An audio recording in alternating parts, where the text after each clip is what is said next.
હું એડવોકેટ જીજી આહિર મહુવા ગઈકાલે જે ચકચારી બગદાણા કેસના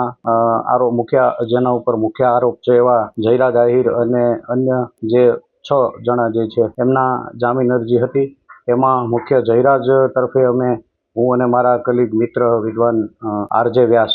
રુચિત વ્યાસ હાઈકોર્ટ એડવોકેટ અમારી સાથે હતા અને બંને પક્ષને સાંભળીને નામદાર કોર્ટે આજે સવારમાં જ હમણાં જ હુકમ જાહેર કર્યો છે અને તમામ આરોપીઓ જે ગઈકાલના જે 3 જામીન અરજી હતી એમાં 4, 5 અને કુલ મળીને 6 આરોપીઓ જે છે એમની જામીન અરજી નામદાર કોર્ટે યોગ્ય શરતોને આધીન મંજૂર કરી છે. આમ તો અગાઉ તારીખ 2/2/2024ના રોજ અન્ય આરોપીઓ જે છે જે મુખ્ય પ્રથમ જે 7 આરોપીઓની જામીન અરજી મંજૂર કરેલી અને એમના જ પેરિટીના ગ્રાઉન્ડ ઉપર અને થયેલ દલીલોને ધ્યાને લઈ અને નામદાર મહુવાના એડિશનલ ડિસ્ટ્રિક્ટ અને સેશન્સ જજ સાહેબ શ્રી AS પાટીલ સાહેબ દ્વારા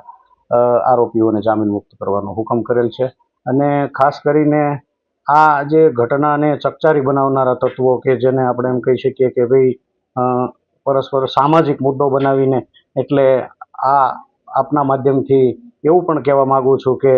નામદાર કોર્ટે અત્યારે હાલ વચગાળાની રાહત આપીને બધા જ આરોપીઓને જામીન મુક્ત કર્યા છે. એવા સંજોગોમાં બંને તરફેથી શાંતિ સ્થપાય અને કાયદો અને વ્યવસ્થા જળવાઈ રહે એ દિશામાં તંત્રએ પણ સજાગ રહેવાની જરૂર છે.